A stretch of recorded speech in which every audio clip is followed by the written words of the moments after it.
Good evening and welcome to Performance E-Streaming for round 3 of IRFF's AUSCAR series here at Atlanta Motor Speedway. I'm Brett Douglas and with me in the commentary booth tonight is Chris Purnell and Roger Clark. How are you guys? Good, thanks Brett. And Roger? Yeah, good evening guys, how's it going? Should be shaping up for a fairly dramatic race tonight. What do you guys reckon? After last week at Kentucky it was a little bit of a wild affair. Do you think being on a 2-mile oval might settle that down, or do you think we might have some of the similar types of, I don't know, shall we say, issues again?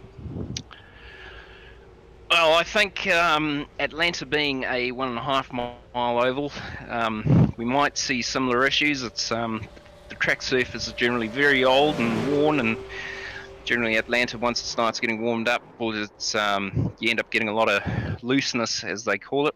So we'll see how they go. Well, talking to some of the guys earlier, we were finding out that it's very similar to last week, where the cars were reasonably tight early on, then they got pretty loose. So, Chris, your thoughts on it all? Yeah, I think it'll be very similar to how they ran at Kentucky last week. I think that it's a little bit different in race lines, where they'll start at the bottom, and as the car starts to loosen, they'll try and move up the track. But with it being so bumpy on that high line, I think the guys are going to really struggle tonight to get the car to be balanced through the corners. Yeah, could do. Well, we might do a quick recap on last week, and of course Matthew Kloot prevailed last week in round 2. Dwayne Priest followed him home in second. Nicholas Walsh and Edward Foster, Stephen Williams, Raymond Yeager closed out the top 6. So looks like the same guys are here tonight. Any predictions?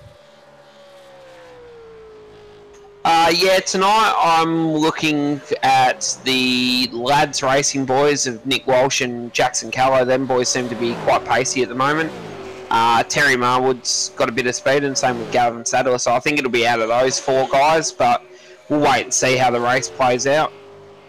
Well, it's introduced an interesting situation in the points, because tied for first is Matthew Kloot and Dwayne Priest on 288 points apiece.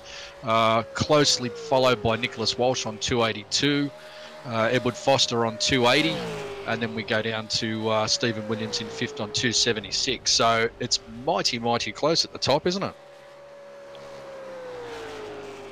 Yeah, there's not much between them at the moment, that's for sure. It's starting to heat up in the championship, and with this being the 3rd round, we've only got 3 rounds after this one, so it's still anybody's fight at the moment. So I'm looking forward to seeing who brings what over the next few weeks. We've got some really interesting tracks coming up, and yeah, it's going to be awesome to watch them fight it out right until that last round to see who prevails with the championship. Well, it seems a little bit like a few of them are struggling out there in practice. We've been watching them for a while now, and yeah, while it seems like a nice wide open track, it's actually quite a interesting track to drive. Could you talk us through it, Chris? Yeah, so the way that it's looking at the moment is they're able to run the bottom line. So as they come into one, they're not off the gas, but they're sort of rolling out of it, and then they're picking the throttle up in the mid corner, and then they're trying to get the car on the white line to hold the momentum through the corner. And then out of 2, they're sort of sliding up to that mid-line, but they're getting real taily on the exit. And with the guys behind in traffic, they're seeming to be more out of control than the lead car. So I think tonight's all going to be about aero and being up the front and being able to manipulate where the air goes and how the guys can use the air to hold the pack off behind them. And that's an interesting point you raise, actually, because we've noticed that over the first 2 rounds that very distinctly different with the V8 supercars to what it is with the stock cars, because the aero in these create a hell of a draft and a very good opportunity to catch back up to the leader if he breaks away. And we've seen that it's very difficult for a leader to actually break away, hasn't it? Yeah, that's exactly right. It's with the stock cars, we use a lot more side draft because these have got a much bigger wing. The actual hole in the air that they punch is a lot bigger, which gets the car behind to be able to suck right up to that back bumper a lot quicker. So there is quite a difference between the 2, and yeah, it'll be interesting to see how the guys use the air tonight, because I think here it is going to definitely come into a lot more effect than other circuits, that's for sure. Well, over the last 2 weeks and last week especially, we've seen that exact thing cause a few very, very big incidents at the very front of the field. So let's hope tonight that that's not going to be so much of a factor, hey? Yeah, that's it. I'd love to get Roger's opinion on it as well to see what he thinks.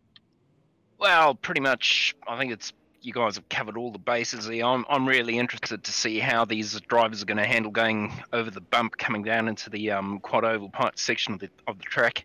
I know in a stock car after a number of laps that bump generally gets quite sketchy, and you know, with the aero, I mean, I did drive one of the rounds, and you know, with the aero push you get, it'll be quite interesting to see how they actually negotiate it. And yeah, it should be an entertaining race. Well, right now we're watching our, I don't know, third place in the points getter, Nicholas Walsh, just go out and start his laps. Seemed to do okay in practice, but yeah, wasn't the front runner, was he?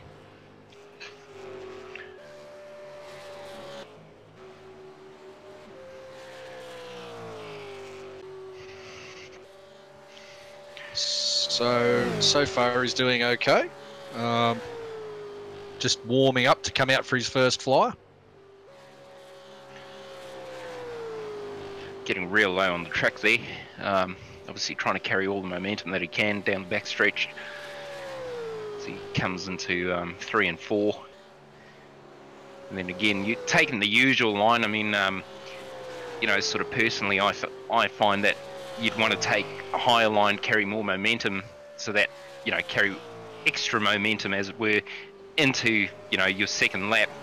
And obviously with iRacing, your first lap's always going to be your fastest lap, but you know, sort of different way of doing it, I suppose. Obviously different cars. I mean, I'm much more used to driving a big stock car, so yeah. But you'd think that the general principle would still be the same, though, wouldn't you?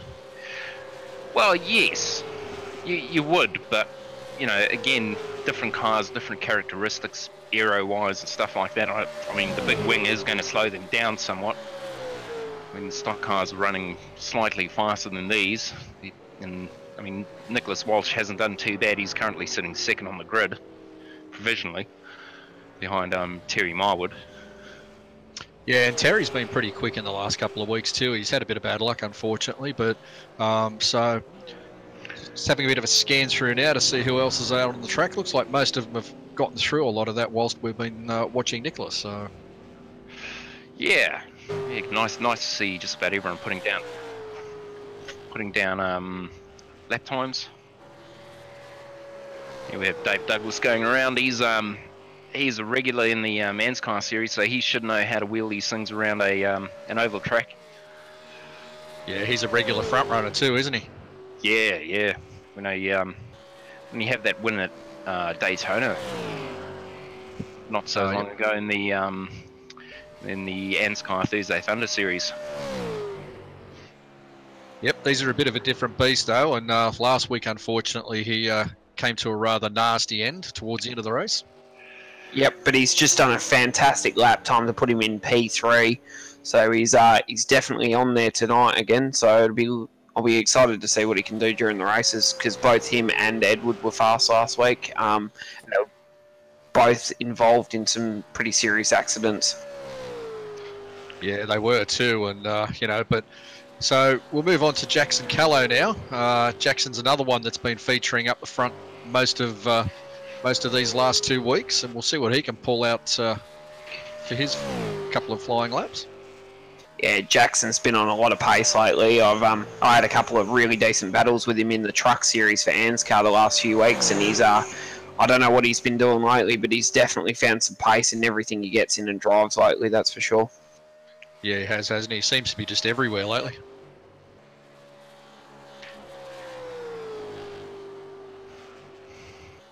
Right below that bottom white line on the entry in the mid of the corner, so that's good. He's using it to turn the car through the corner. And P3. Wow, he's dislodged Dave Douglas.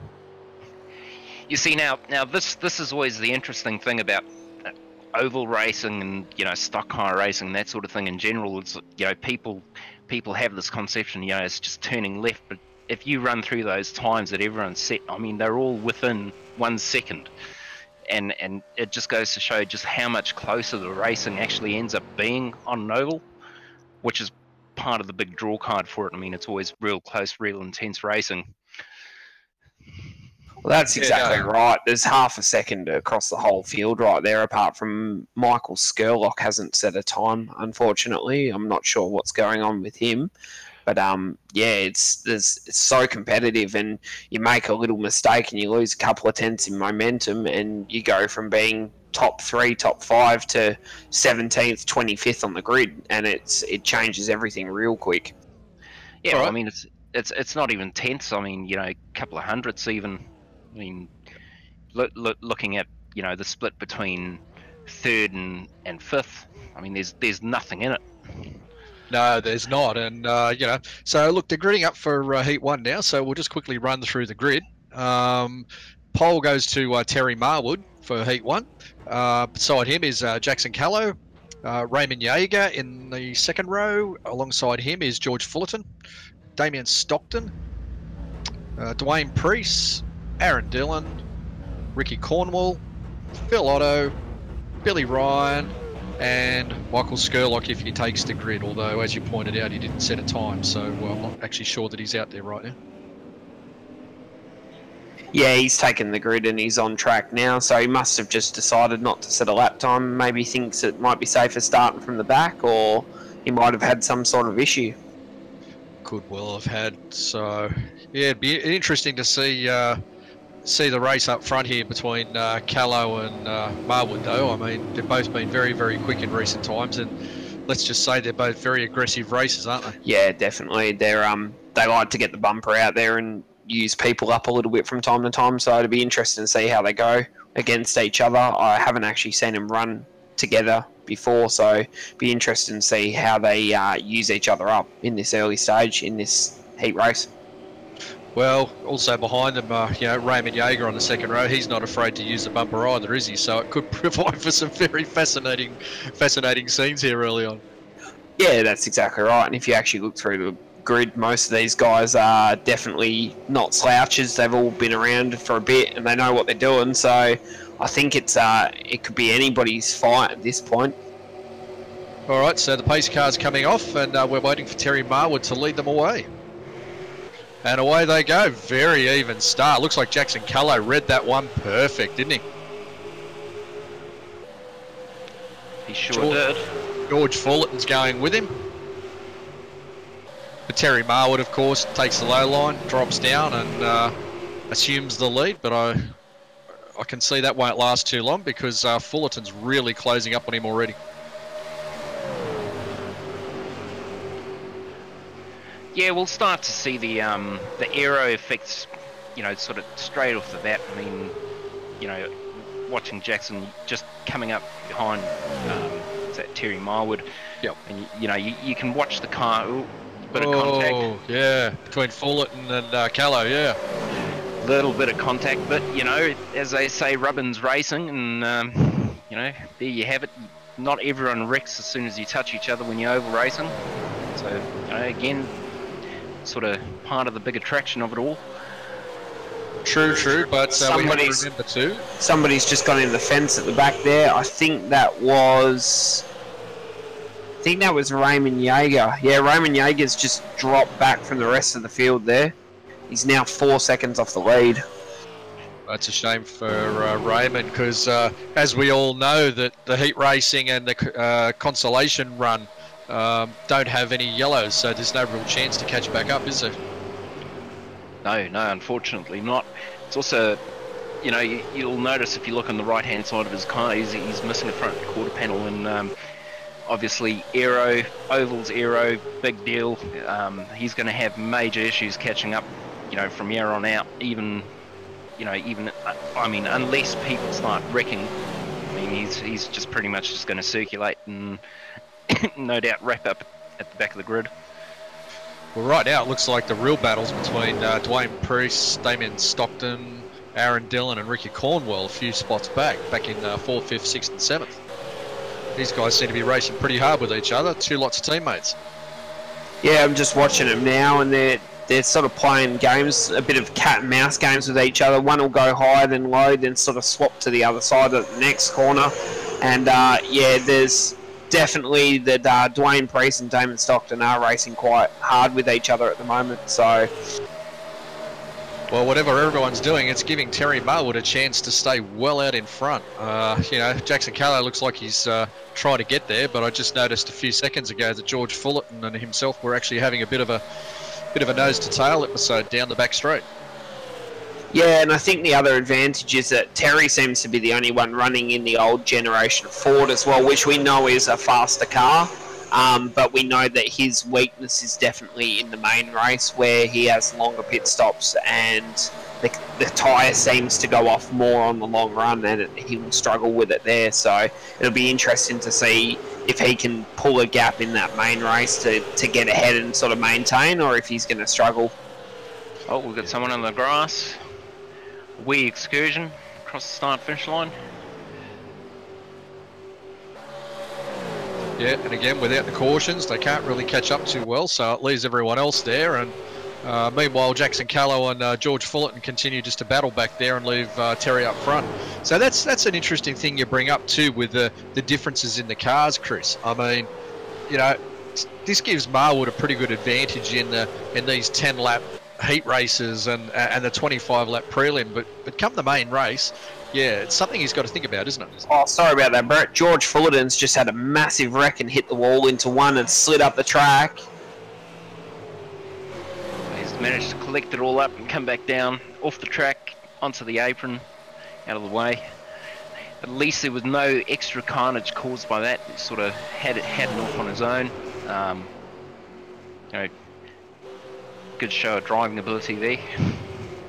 Yeah, definitely. He did well to save that. That was a pretty big hit with the wall, and the way it's threw him to the inside, he was pretty lucky, that's for sure. Yeah, it's dropped him right back down the back, hasn't it? Sure has. The driver I'm watching at the moment is Skurlock. He's up 6 positions at this point in time in the race, so he obviously just decided to not qualify and start from the back and see what he could do, because he's definitely hustling forward, that's for sure. He is. He's up into 5th now. He just passed Dwayne Priest, so I don't know that he's got enough laps left though. It's they're running the last lap now actually, so it looks like it's going to be Terry Marwood will probably cross the line here. He's got a huge gap on Jackson Callow and Aaron Dillon, so unless he makes a mistake here in the final 2 turns as he comes into 3, I can't see him losing this one.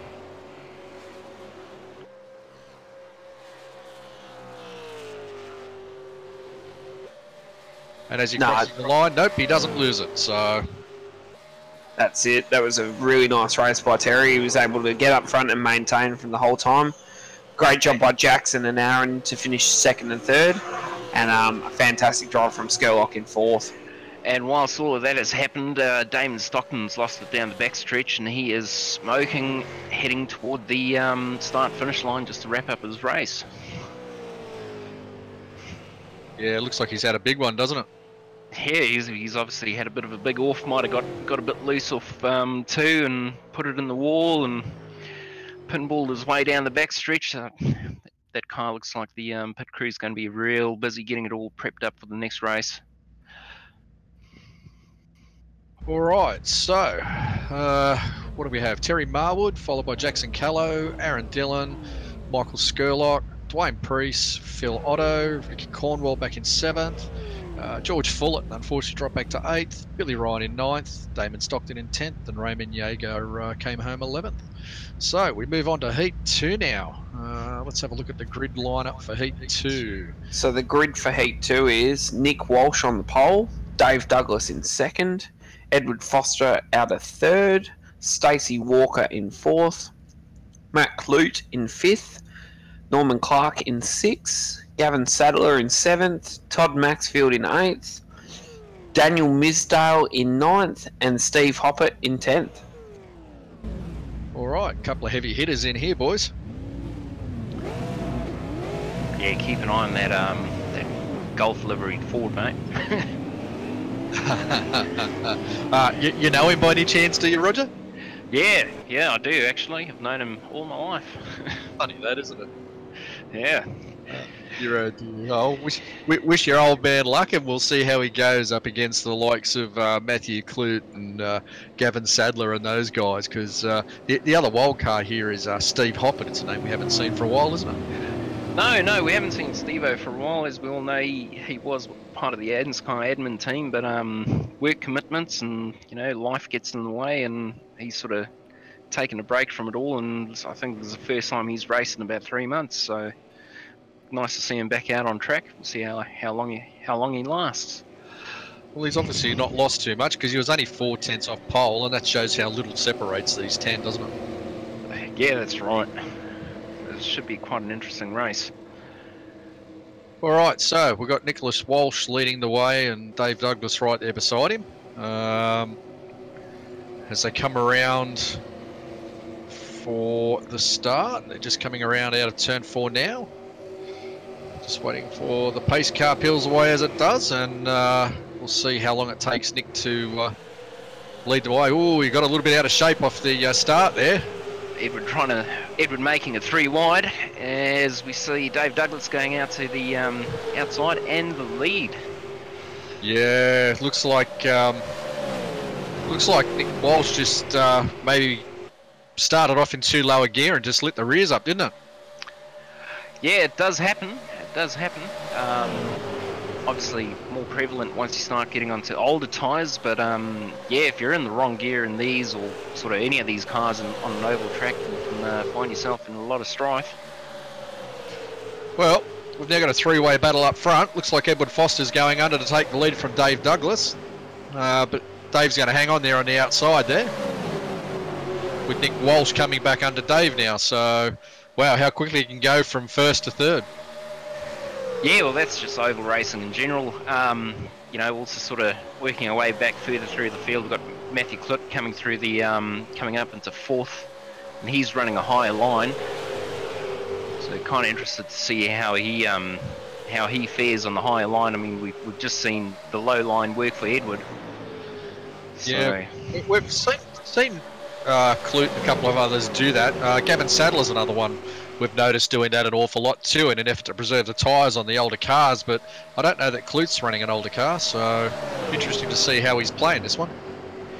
Yeah, obviously he is one of my teammates, so a bit of an interest to see how he goes and sort of cheer him on. But yeah, sort of looking back through the field, I mean, it's Edward Foster's leading the race, followed by where are we? Nick Walsh right behind him, yep. Dave Douglas, Matthew Clute, Daniel Misdale, Gavin Sadler, Stacey Walker, Norman Clark, and Steve Hoppert at the back. Running around the back. We've just had an incident between Walsh and Douglas there, which has just left Douglas being swallowed up by the pack. And Douglas has just had another incident again, so that'll pretty much take him out of play as we're running lap 5. We've only got 5 to go. Leaves Foster up front from Nick Walsh, and a fair gap back then to Clute. He's going to come under attack from Daniel Misdale by the looks of it very shortly, and Gavin Sadler's just following in behind him.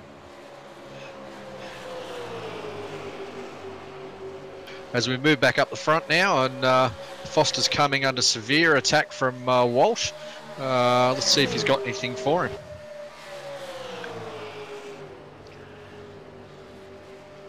Yeah, you see Nick's running slightly deeper into that corner, sort of in an effort to try and, I don't know, half try and maybe get a bit more speed off the exit, but you know how it goes in oval racing, slow in, fast out, it's generally the way to do it.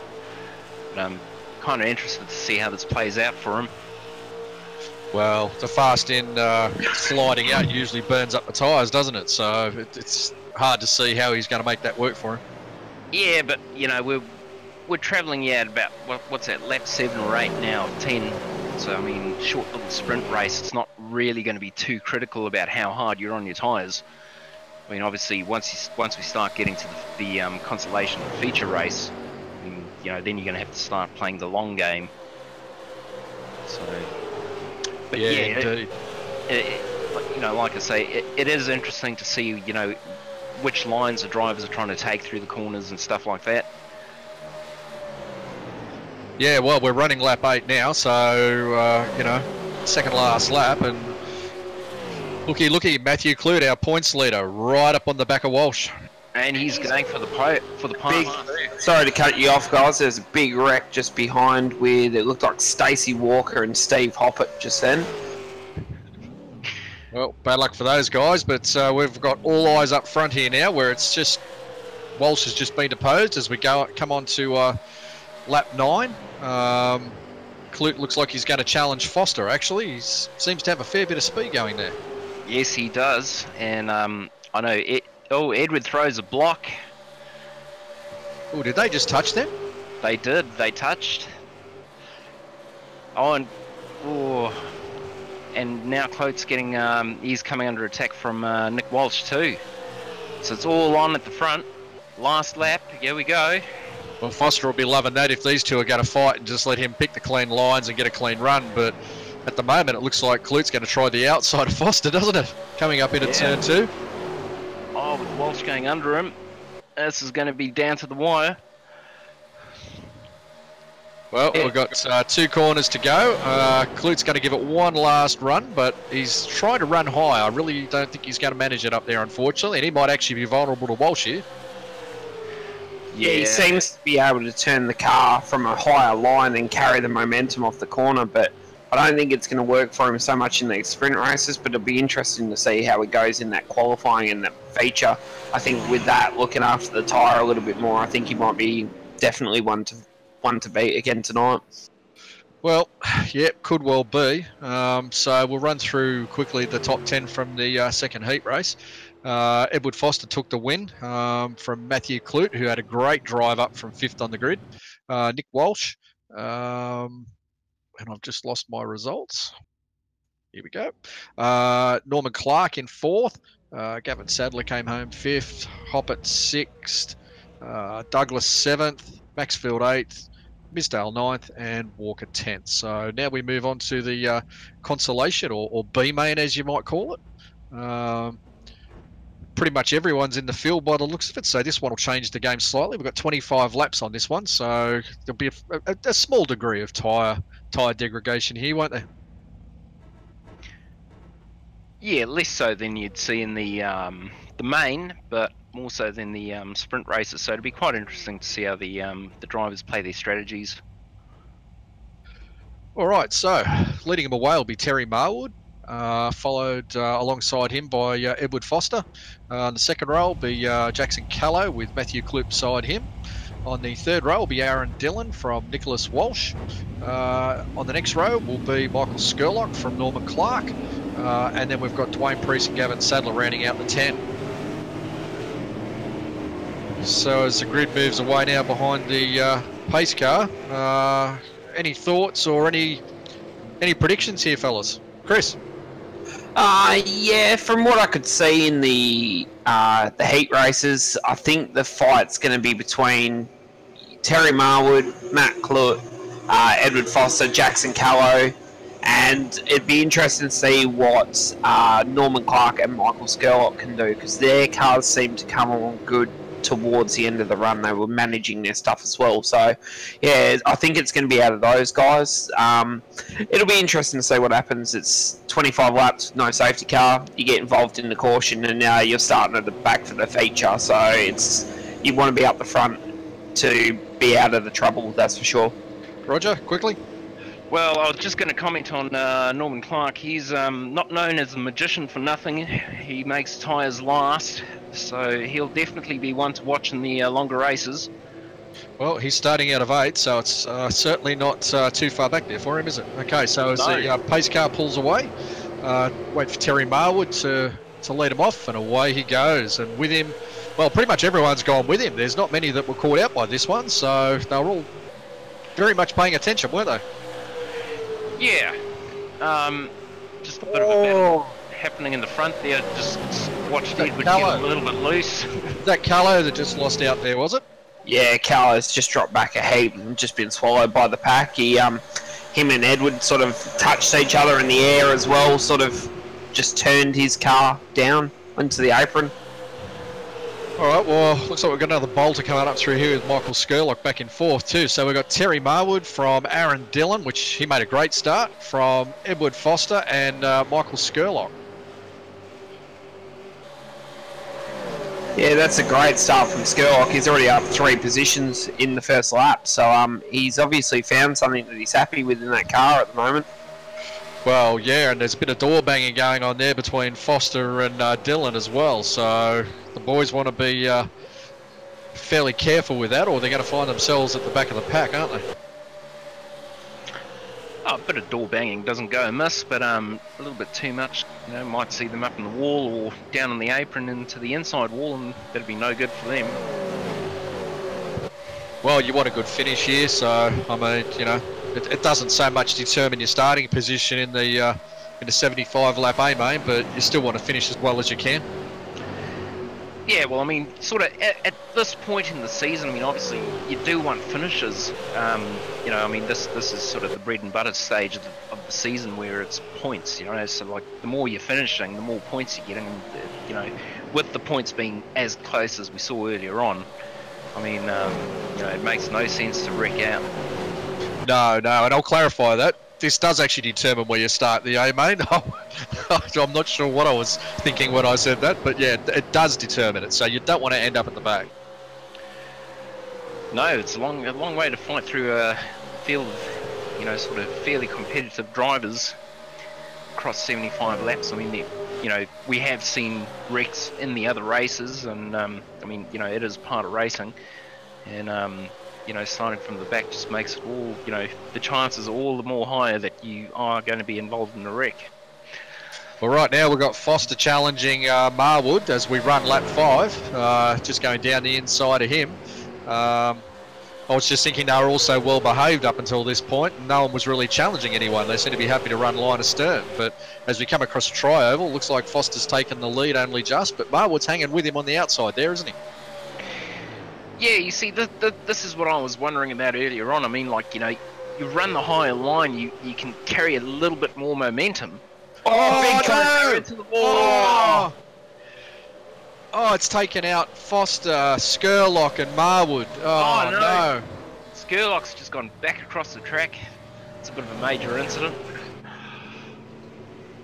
Oh, look, well, that's taken out the front runners straight off the bat and left Matthew Clute in the lead, hasn't it? Nicholas Walsh is just behind him. I'll tell you who did look quite lucky through that was Norman Clark. It kind of looked like Skurlock shot out just ahead of him, and, you know, basically just missed a bit of a wreck. I know he'll be quite relieved. Well, it's unfortunate for the other three though, because I'll be starting from the back in the A main, unfortunately. But anyway, back up the front, we've got our points leader Matthew Clute leading the way from Nicholas Walsh and Billy Ryan, who's got several coming down on top of him right now. There's that Gavin Sadler and Jackson Phil Callow Otto as well, yeah.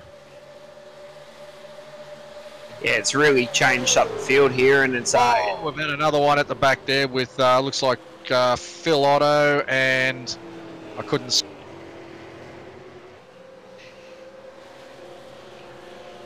Phil Otto's still going. Yeah, someone got into the side of him and flipped off. So looks like might have been Callow actually. I've just seen one of the Ben Max cars go off through the grass in the front section. Alright, well, meanwhile, at the front,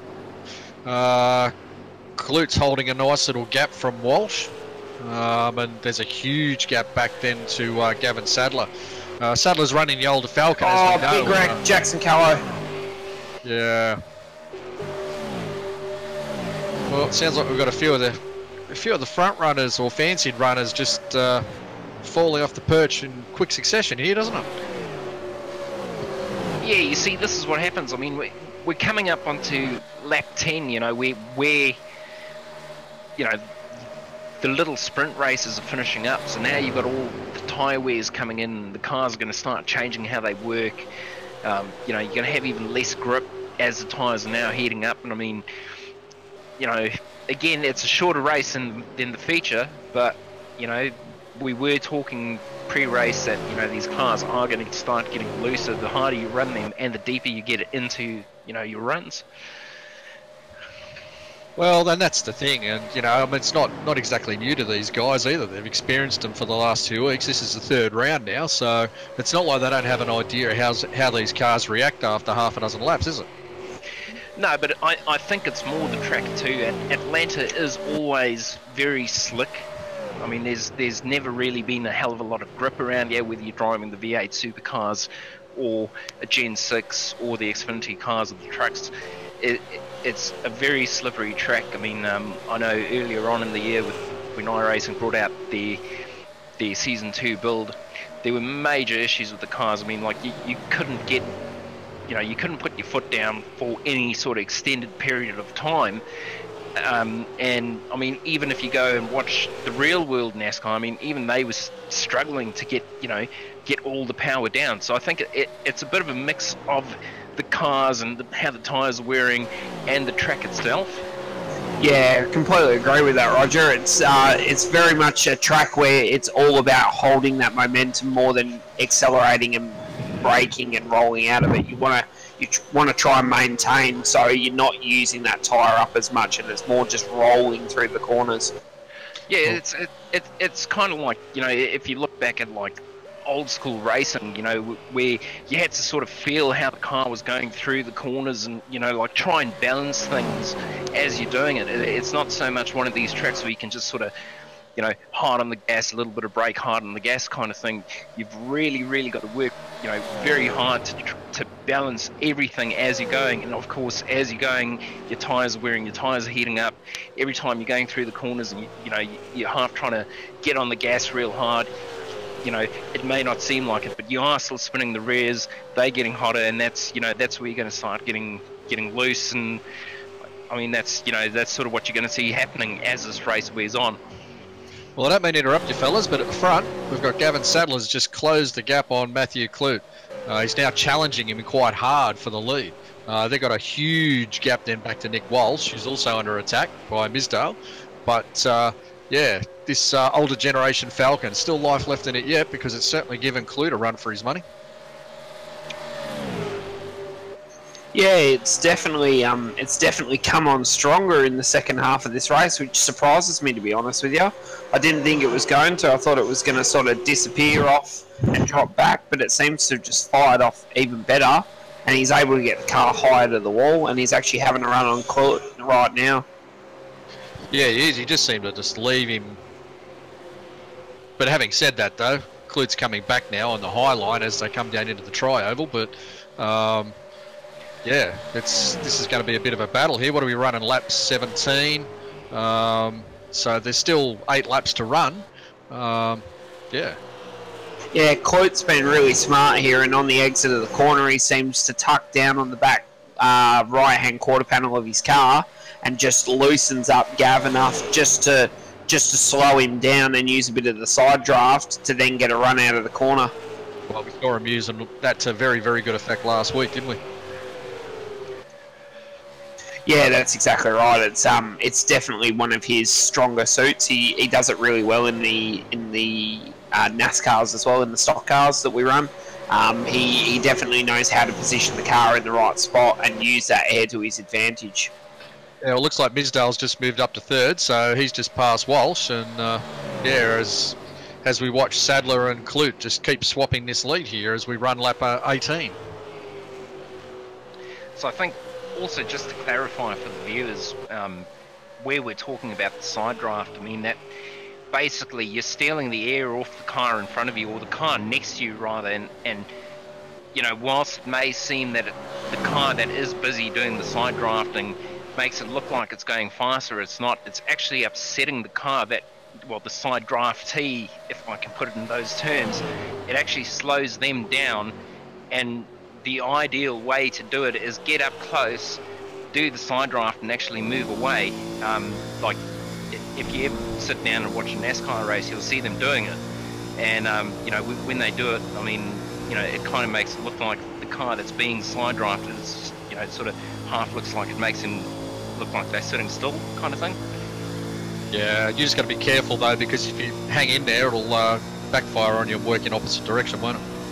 Well, you'll both end up slowing down, and Yep. you know whoever's trying to catch up to you will do so much more effectively.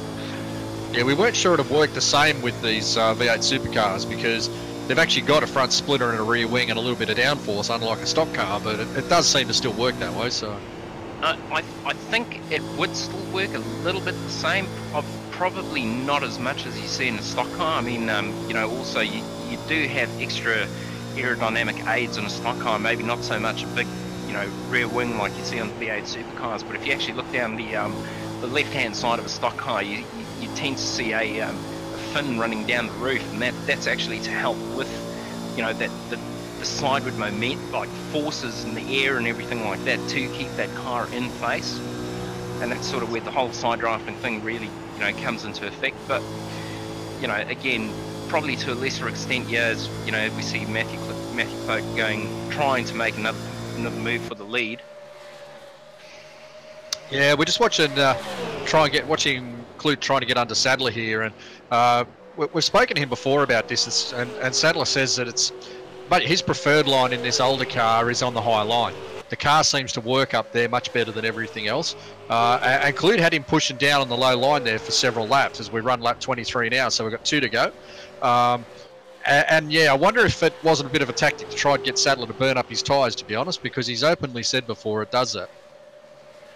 Well, it wouldn't surprise me. I mean, if you are pushing that little bit harder to try and keep the car rotating down on the low line, I mean, you are going to burn up your tyres a hell of a lot faster. And again, long run tactics, I mean, you know, oval racing, as much as it is trying to go as fast as you can, there is a little bit of, you know, psychology and you know, trying to out-psych the guy you're racing, you know, and force an error just because everything is so level. So, I mean, I don't know, it might be part of Matty's tactics, but we'll see how it works out for him. I mean, you know, we're coming up onto the last lap. Yeah, over the line now. Yep. As they come over the line, they'll be going on to lap 25. So you'd expect Clute to make his move now. It's now or never, isn't it? Yeah, well, he'll either put the bumper into Gavin or, you know, we'll maybe race him clean. We'll see how it ends up as he goes low. And he's got a bit of a run down the back as they start coming up into lap traffic. You'd expect Sadler to quickly duck in behind here and keep a run on him, wouldn't you? Well, yeah, he played that move perfectly then. Clute was balked and balked Sadler as well for some reason. That was a bit interesting. Yeah, no, he was throwing the block, but he got loose on the entry of the corner as he threw the block, and he just stole it away from Gav on that last lap. So, yeah, that was a really good battle for the end. Yeah, it was. So Clute hung on from Sadler in the end, but all right. So, Roger, you want to run through the top 10 finishing order, mate? Oh no, you run through them. You've been doing well so far. No worries. All right. Well, so starting positions this creates. So we had Matthew Clute take the win from Gavin Sadler, and what's that by 0.049. So there wasn't much into that one, was there? Nick Walsh ended up staying in third. Fullerton came home in fourth. Dave Douglas recovered to fifth, which was not a bad effort. Norman Clark from 11th up to 6th was a great effort there. Stacey Walker came home in 8th. Dwayne Priest in 9th and Raymond Yeager in 10th. And that'll also be our starting order for the 75-lap main. You've got to start thinking, though, based on previous form, that Clute's going to be hard to beat here. Sadler might hang with him early on, but, yeah, Clute's probably going to be the man. Yeah, I think it'll be interesting to see what happens. I think we're going to get quite a few cautions early in this one, and it could spice up the field a bit. We all know that when Gavin pits, that his car will be in the pits for a lot longer, and he will have to keep coming back through the field every time they pit. So that could definitely play into effect.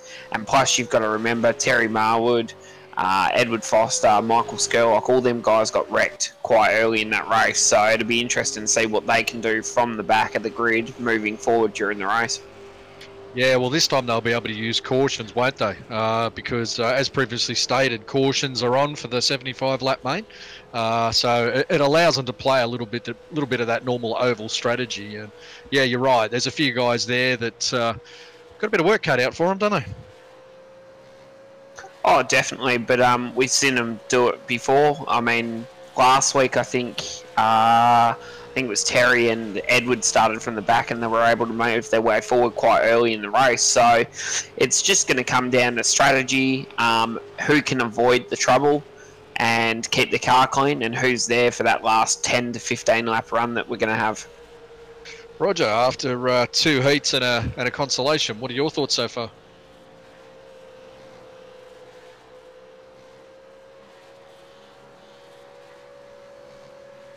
Oh, looks like we've lost Roger temporarily. Sure he'll be back. Yeah, no, I'm back. No, I was just saying, after watching 2 heats and a consolation, I was just asking, what are your thoughts on the A-main coming up with 75 laps? Well, I think it's going to come down to strategy. It's, you know, whoever's going to make their tyres last. I mean, you know, we were talking about early cautions and that sort of thing. And I mean, like, once those cautions sort of start running out, you know, again, who's going to make their tyres last? We know the older car, whilst it is a bit faster, it takes longer to pit, and its tyres don't last as long. So it's going to be interesting. Obviously, Matty Clut, you know, real fast. He's you know, he is a winner from previous rounds and, you know, the consolation race. So I don't know. It's really going to be anyone's game. No, I agree. All right, so they've just finished the warm-up right now. They get a 3-minute warm-up prior to the main, so they'll start gridding up any moment. Yeah, and as we were saying, off the front row will be Matthew Clute and Gavin Sadler. So we'll just update the results board right now.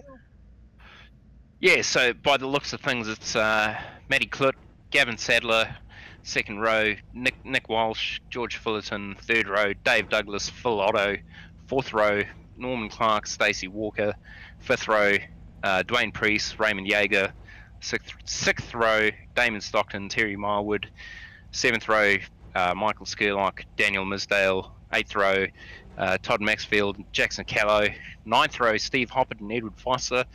It should be make for a bit of an interesting battle. The next row back will be Billy Ryan and Aaron Dillon, and starting right at the back will be Ricky Cornwall. Yeah, so a couple of names down the back you don't expect, but I'm sure they'll come through fairly quickly, like, you know, Foster and Callow and who else we got there? Aaron Dillon, Skerlock. A couple of unlucky moments for those guys in the last race, but yeah, they'll be looking forward now, and they'll have moved on from that, and they'll be just thinking, how the hell can I get up the front, won't they? Yeah, that's it. I mean, you know, that's just the nature of oval racing. I mean, you know, some nights you're on form and you have a good race, and, you know, other nights you end up having a bit of a wreck, and, you know, you end up starting at the back. It's just, you know, it's part of the whole nature of bloody oval racing. That's it, and it's definitely, Matty is definitely carrying a lot of confidence coming into this round after getting the pole and the win last week, and he's gone and put it on pole for the feature again tonight, so he'll be hoping to go back to back this week, definitely. So it'll be interesting to see how they all handle it, and how they race early in this race, and if it's going to be aggressive from the beginning, or if they're going to take the time and let the race come to them. Well, yeah, well, I mean, that's all going to just, you know, we'll have to see how that all plays out. But yes, you are correct. You know, where you do come into a race and you've got a bit more confidence, you know, it generally helps your cause a bit. Well, you'd have to think there's a few guys sitting back there going, okay, Clute's the target. But anyway, as they come into turn 4, get ready for the pace car to come off. And we'll be away for our 75-lap feature race. So the pace car peels off.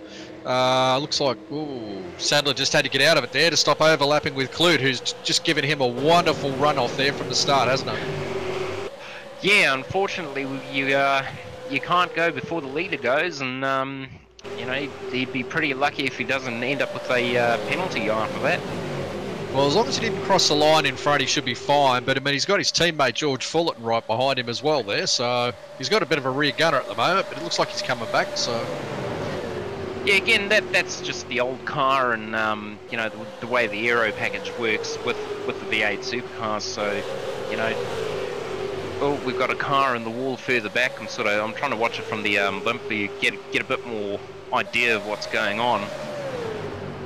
yeah, I'm going to focus on what's going on up front, though, of course, because you know, we're just watching a few of these guys trying to make their way through the field now. We've got Dave Douglas up into 4th. He's just got past Nick Walsh. So after the bad luck that he had in the consolation race, that's a pretty good effort. So looks like he's closing up on the back of Fullerton quite quickly.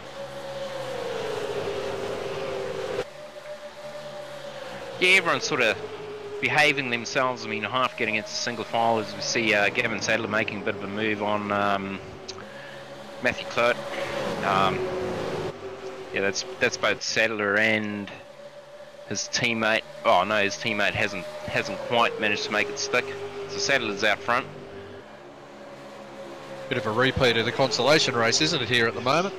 It is a bit, but again, not a short run. So you know, if Gavin goes out and he burns off his tyres too quickly, it might end up going badly for him.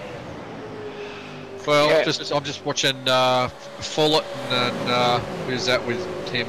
Dave Douglas is on the outside at the moment. He seems to be able to carry the momentum out of the corner, and he's definitely challenging, and I think he's actually going to challenge these two up front the way he's driving at the moment. Oh, 3 wide coming up through 3 and 4.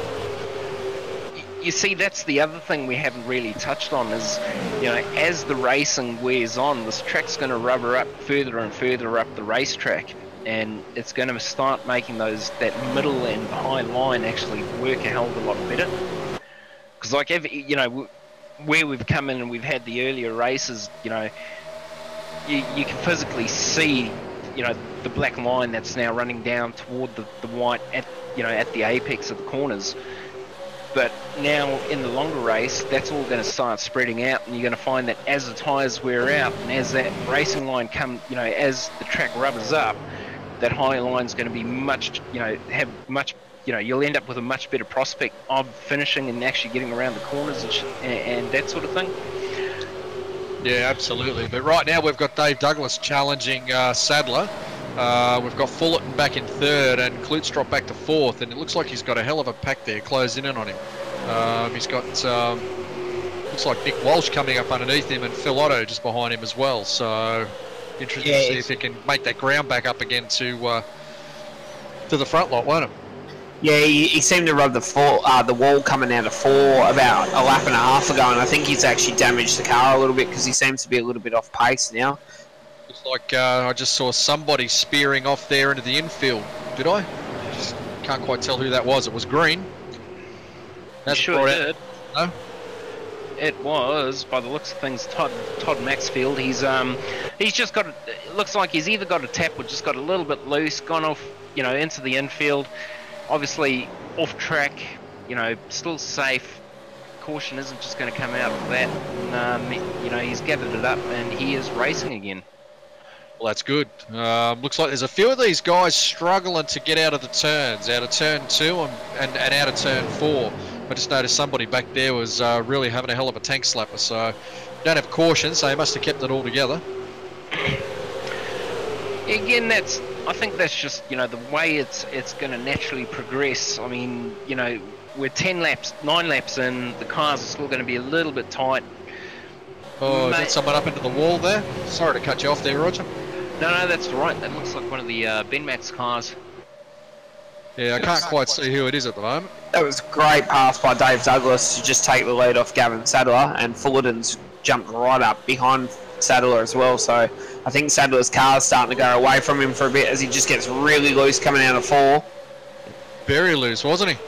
Yeah, and that's pushed Damon Stockton right up to the front as well, so be interesting to see what happens.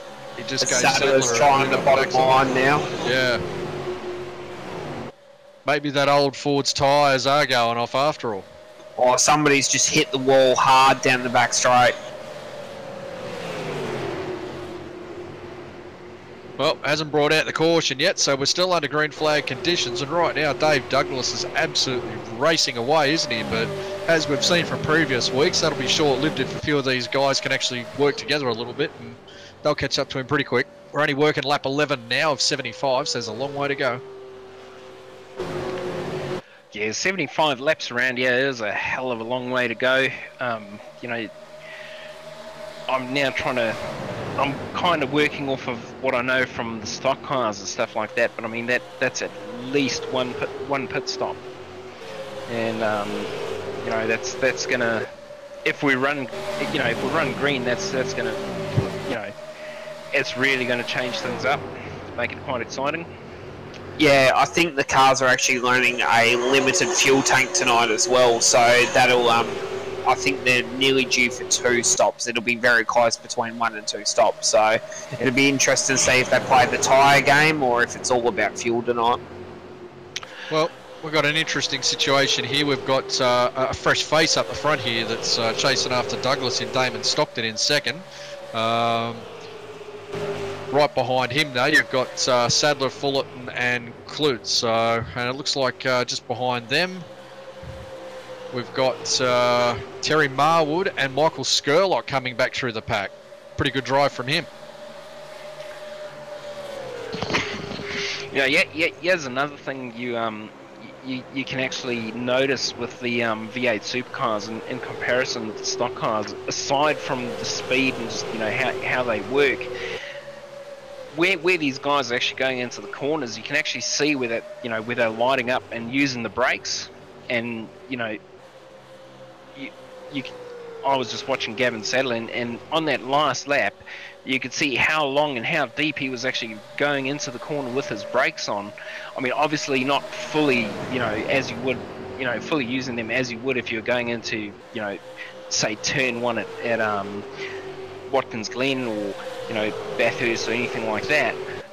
But it does give you an idea that, you know, you are still using the brakes, and I mean that, you know, even on an oval racetrack, you are using it, as you see him using it again as he's trying to catch up to Dave Douglas, and you know, him and Damon Stockton are having a bit of a battle, but you know, that was short-lived as Stockton he got a little loose off too, and Gavin Sadler's just taking the lead again. Yeah, and interestingly enough, the rest of the pack's catching back up on him, and there's another familiar car there that fella in the black 53 has reappeared. He started from the back of the grid, and here he is up the front pack again. Well, that's no surprise. We all know he can handle a stock car sort of reasonably well. So it'd be interesting to see how it goes for him, though. I mean, it is a long race. Yeah, it is, and you know, he's always up there or somewhere, so we'll see how that one goes. But at the moment, we've got Sadler out front.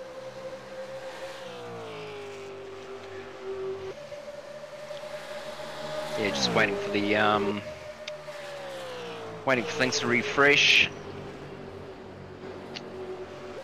Just while we're on this, we may as well just discuss that Steve Hoppett, Billy Ryan and Ricky Cornwall have all parked up for the night. They've obviously sustained some pretty serious damage, and they've finished and put their cars behind the wall for the day.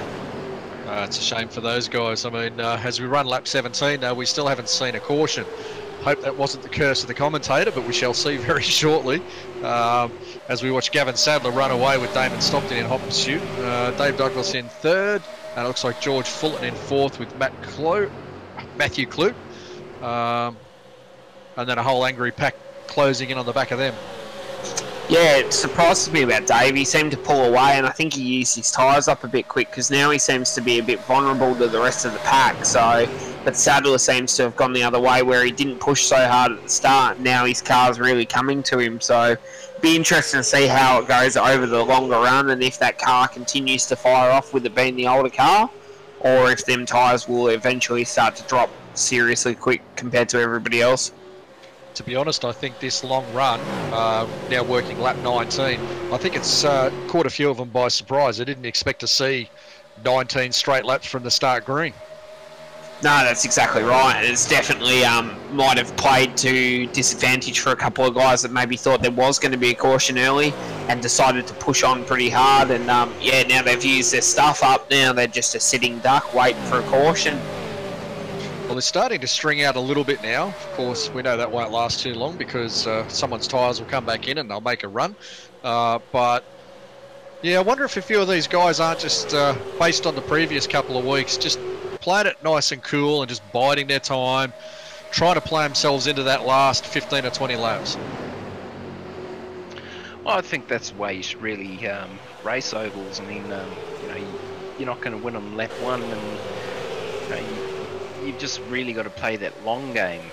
I mean, you know, obviously, sort of to the uninitiated, I mean, 75, you know, where you say to somebody, oh, we're going to run 75 laps in an oval race, you know, they think, wow, that's a really long time, but it's not. You know, when you're running 30 seconds a lap, there or thereabouts, I mean, it doesn't take awfully long to do 75 laps.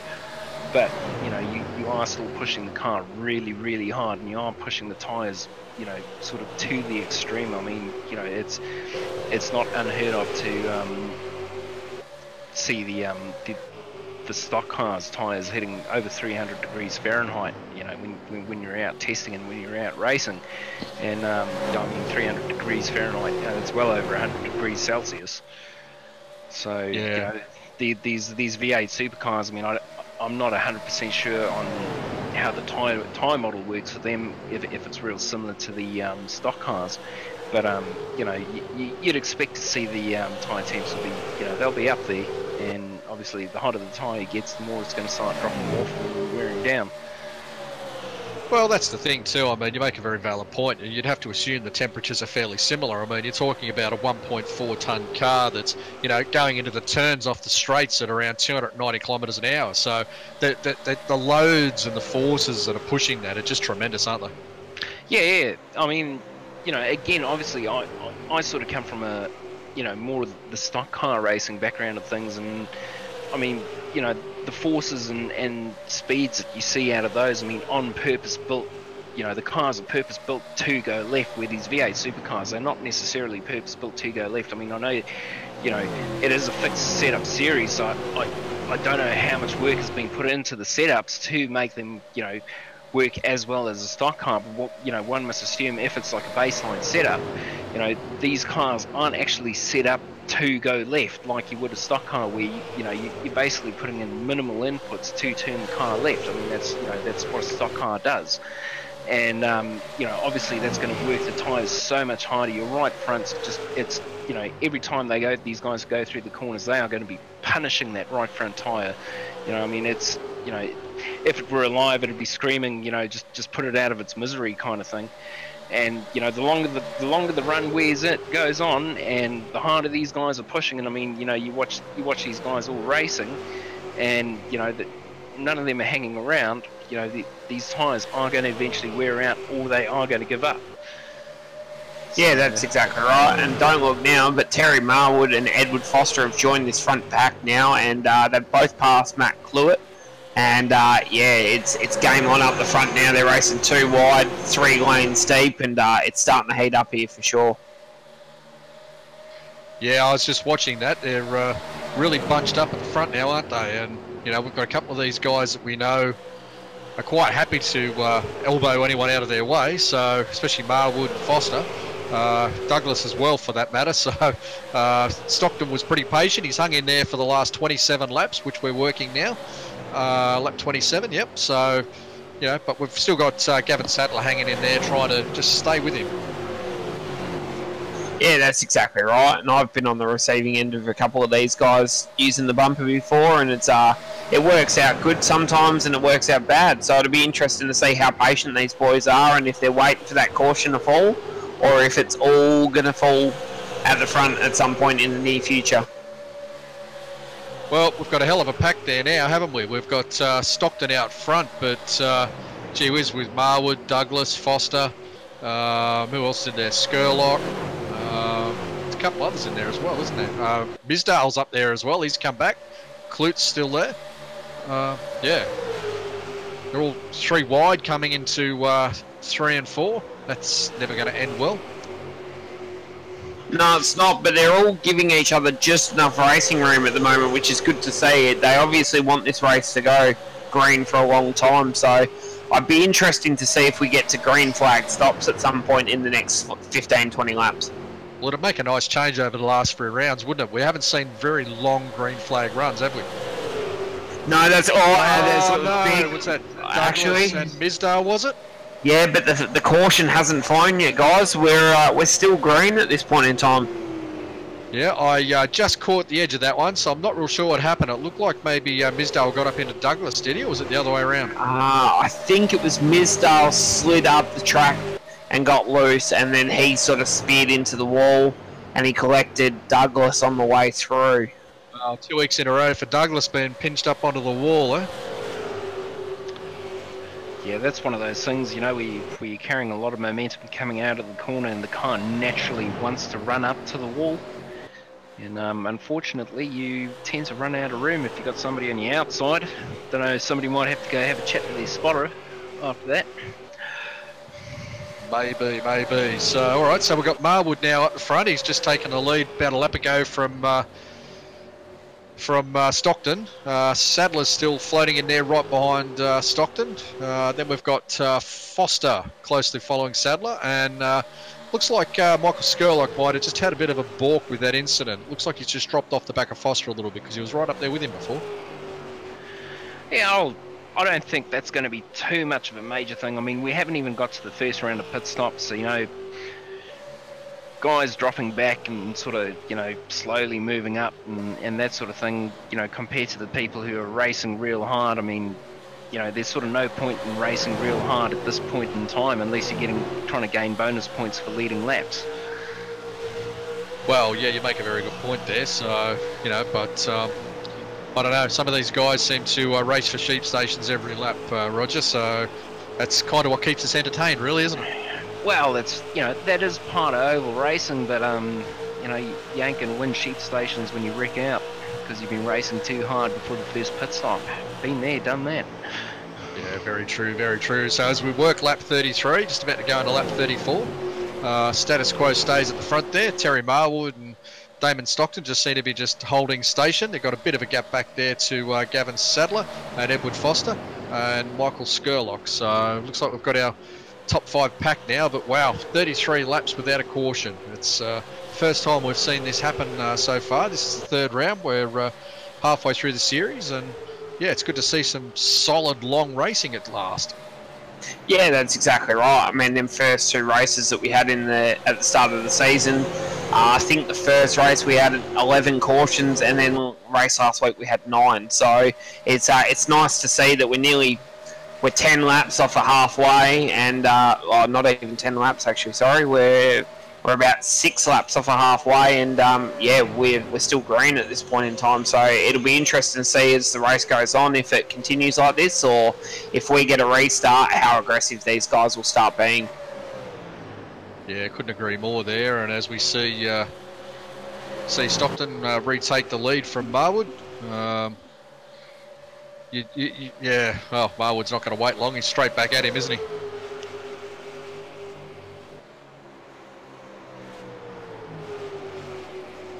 And Sadler's just staying there on that high line. He's just consistently running the same line lap after lap after lap, isn't he? And he's just hanging in there.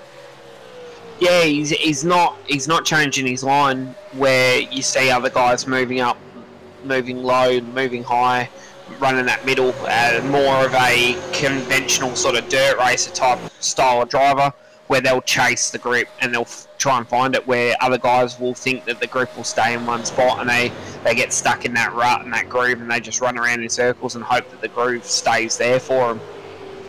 Well, don't look now, but that fella in the black 53 is closing in on the back of Stockton at a rapid rate of knots.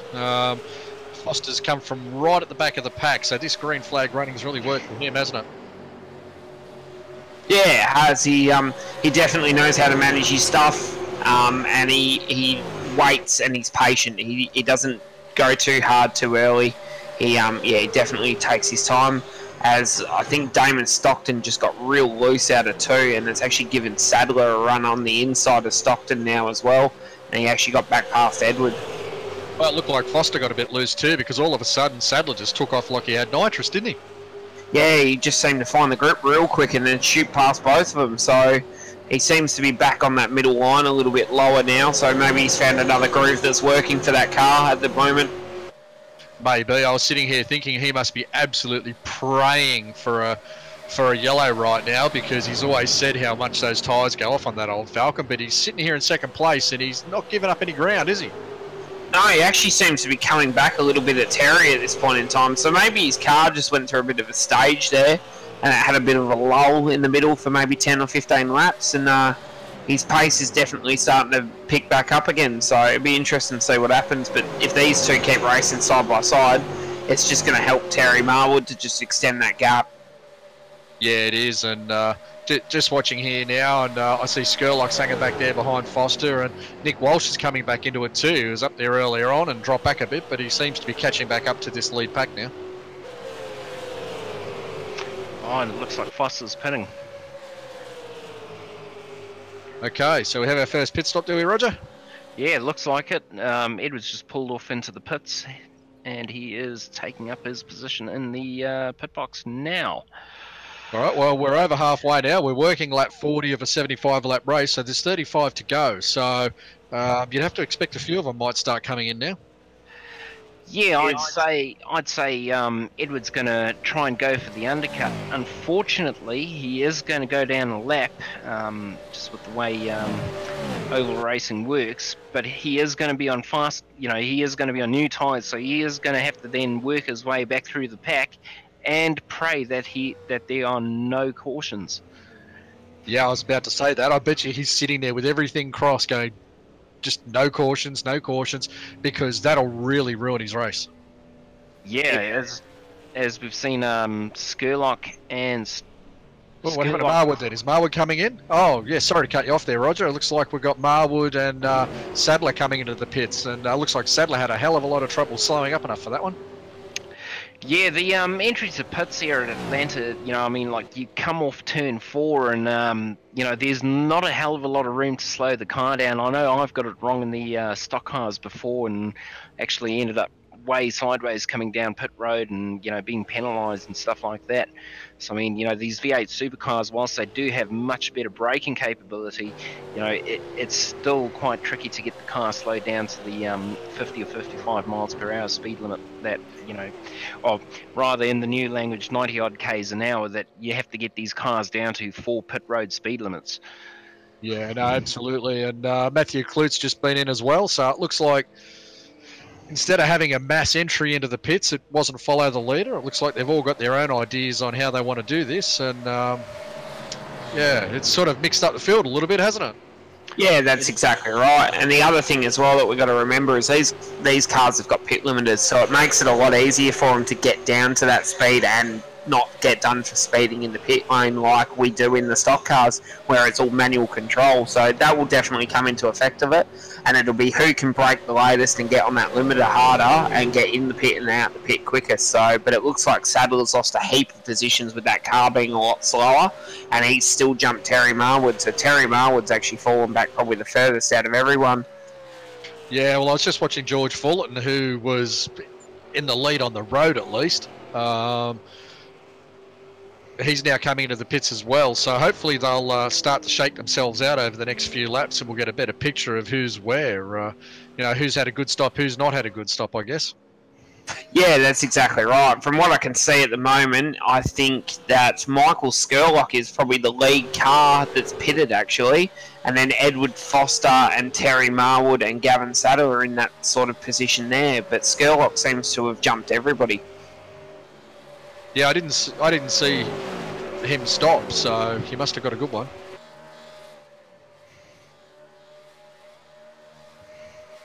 So he's now in third, yeah.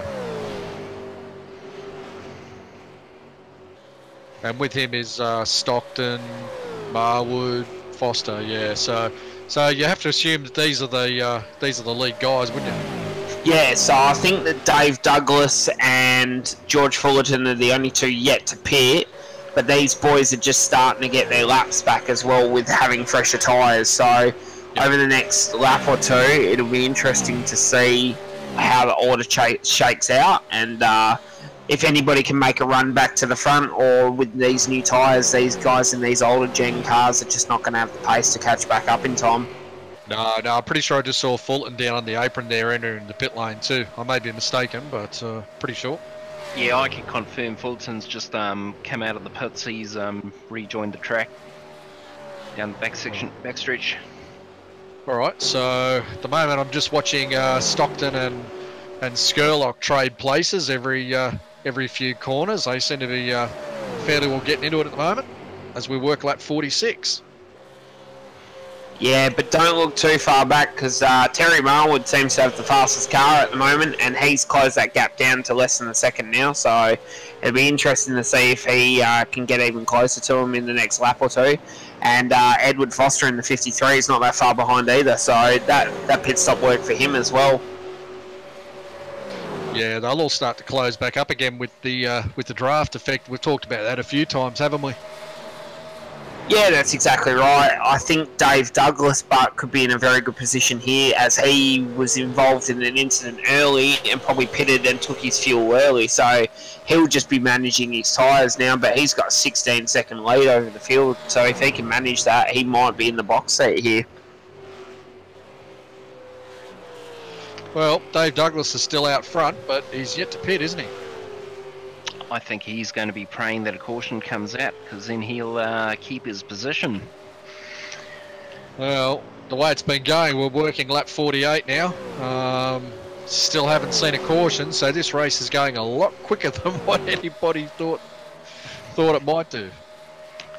Well, I mean, it's refreshing to see an oval race that hasn't had major cautions and stuff like that. I mean, everyone sort of bags on the old oval racing about, it's just a caution fest, and I mean, there's proof. I mean, everyone's been racing real hard, and where I say clean, there has been a bit of rubbing, a bit of panel banging, but no cautions, and well beyond the halfway mark. So maybe this goes caution free all the way. Well, if ever there was a curse the commentator line, that was just it, Roger. So now we'll just wait and see. 2 laps later, and somebody's in the wall. That's it. So we've got 25 to go now as we work lap 50. So, we're 2/3 of the way there. Stockton's been up there the whole time, so you've got to think that he's a pretty good chance of this, but he's got Skurlock right there behind him, and Fullerton closing in fast, as Chris pointed out before. I'm just trying to keep an eye on Dave Douglas to see if and when he makes his move to the pits. He, whilst he was playing, whilst he was driving real hard, he did slow down quite a bit and started, I don't know, you never know, he might have been trying to save on fuel, and maybe he's going to try and bring this thing home in one tank. So just to confirm on that, Roger, I've actually just been going through Dave's laps, and he actually pitted on lap 29. So he pitted way before everybody else. So he's thrown a bit of a trick in the wind here. So with having that sort of gap, and if he's just managing here, he actually could come away with this with 23 laps to go, and he's got a 14-second lead. So if he can sort of maintain and not lose more than half a second a lap, he could actually fall right into the hands of this right now. Well, we've seen it happen before in the AUSCAR Cup race at Auto Club, where Stephen Williams won the race, whilst everybody else was trying to pit in and, sort of get a bit of a splash and go. So, Dave's not a silly driver. He's, he's pretty accomplished where it comes to oval racing. So, yeah, he'll be the one to keep an eye on. Well, I don't know if anyone remembers or not, but the reason he pitted was because he got pinched up into the wall by, I think it was Callow, wasn't it? Yeah, it was somebody earlier in the race. I can't quite recall who it was, but I think it was Misdale. Might have been Misdale. Sorry, yeah.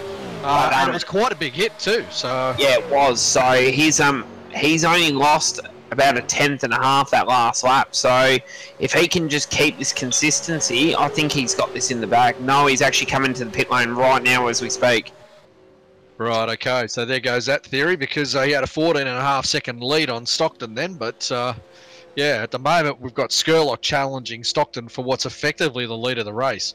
Marwood's just hanging in there at the back with Foster as well, but it seems to be between Stockton and Skurlock at the moment. Oh, and again, everything changes up. This is why stock car racing, or rather oval racing in this case, is quite interesting because, you know, I mean, the drivers have got the commentators guessing, and you know, we sure as hell don't know who's going to win this. No, and that's what keeps it fun, isn't it? I mean, there's a lot of skill involved in a lot of oval racing, and people underestimate it a hell of a lot. But, Marwood gets very, very loose off turn 4 coming to the try there, and he's held it pretty well. He didn't lose it, but it's given Foster a chance to get a very good run on him coming into 1 there. Yeah, unfortunately, when you make a small mistake on a track like this, it generally you end up losing a hell of a lot of pace, and it affects you for, you know, quite a long way after that mistake. I mean, you know, obviously you do a bit of damage to your tyres and that sort of thing, but you know, the major thing is the lost momentum, you know, and that's oval racing, you know. The longer you keep your momentum up, the better off you are. Tell you what, he's done a pretty good job though. I mean, you know, he didn't lose that spot to Foster, and he hasn't lost a lot of ground to Skurlock and Stockton either. So I don't know how he did that, but he did it. But I just noticed then he was loose again, just not as bad, of course. So he's clearly struggling now. Yeah, well, you see, this is half what I was talking about. You know, like the track's rubbering up. I mean, if you have a look at the rubber that's now gone down on the track, you can see it's, you know, it's a lot wider than what it was through the corners and you know, that sort of thing. So whilst there is more grip, you now also have to start factoring in marbles on the track, and that's going to make the cars just that touch looser. So, you know, it's this stock, oval racing. I mean, it's this constant evolution of the track, you know. So you're fighting just as much as you're fighting the driver in front, behind, and next to you. You're fighting the track just as much, you know, to keep your position. Well, we're working lap 58 now, so we're down to 26 laps left to run. Marwood's got right up on the back of Skurlock now. And it looks like Foster's slowly catching up to this bunch, but it looks like Marwood's on the run now. Yeah, he's got a bit of a run down the inside of Skurlock. I think he'll make that stick going into 3 and 4. And we got a caution. Got a caution. Yeah, we've got our first caution on lap 59. Wow. Any idea who that is? And it looks like it's a green car just making its way into the pits now. There you go, there's that curse of the commentators. Yeah, Roger, that's it. It's Aaron Dillon, it might have been, I think, that pulled the caution out there. Yeah, I'm just going back to watch the replay now. And he has grabbed the white line on...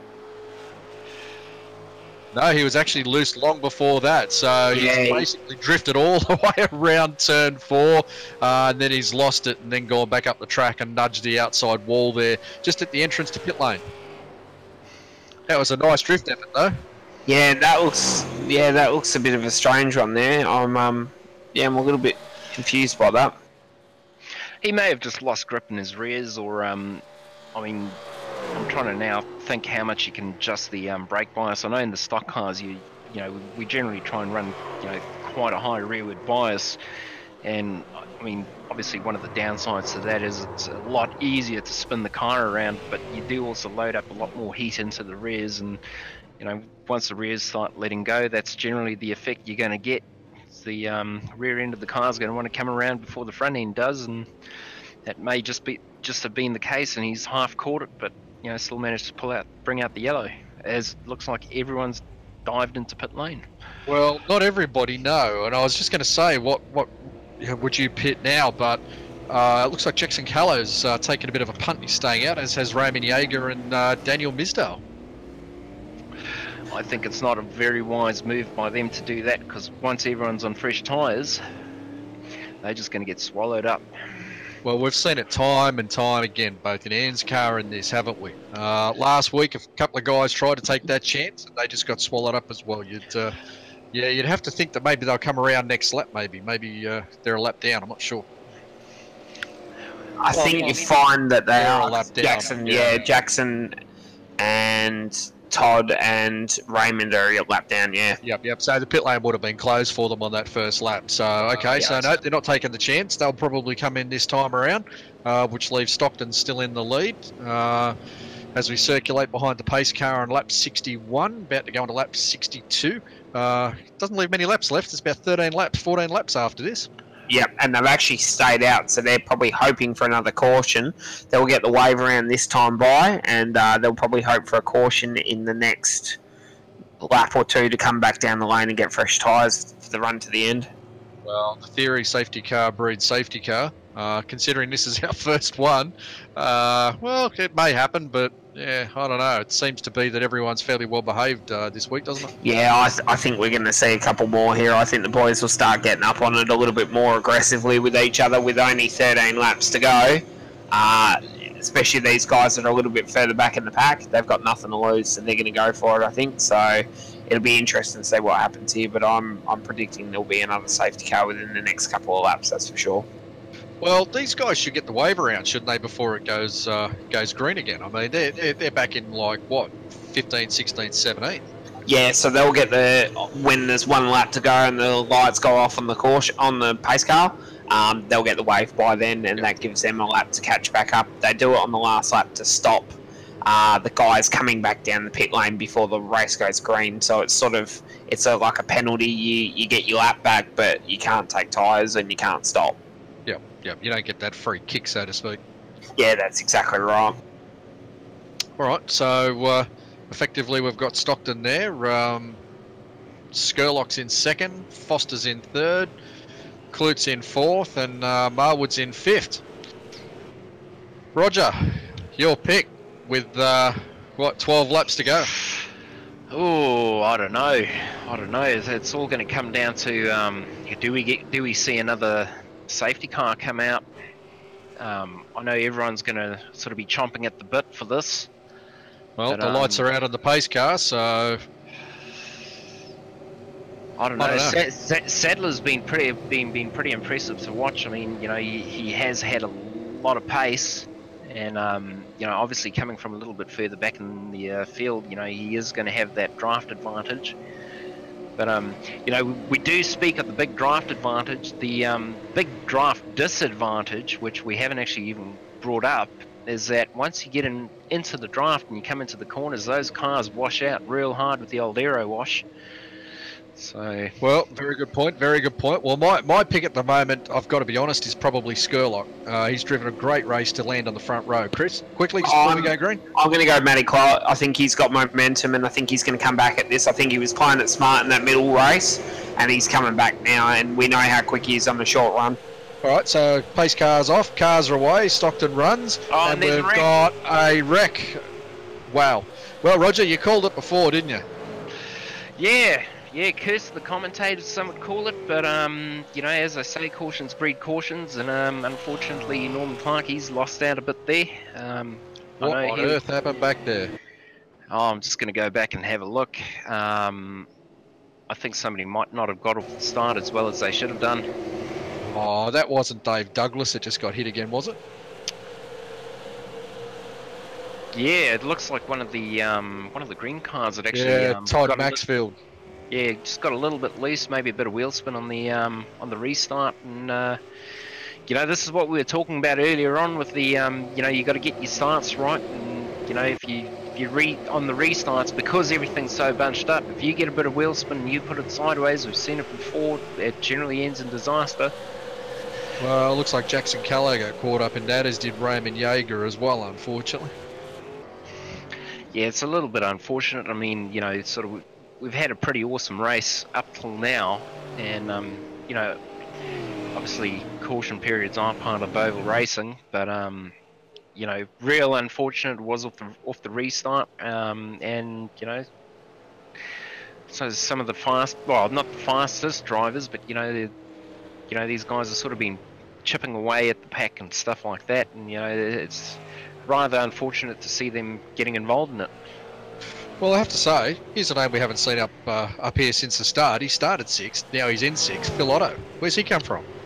Phil Full Auto, he's a bit of a dark horse. Nobody ever seems to rate him, but you know, we've seen it in AUSCAR, and we're seeing it yet tonight. You know, he just quietly chips away at the field, and you know, stays out of trouble, and you know, makes his positions up. Well, clearly, because he's up there now. He'll be up alongside Terry Marwood on the third row of the restart.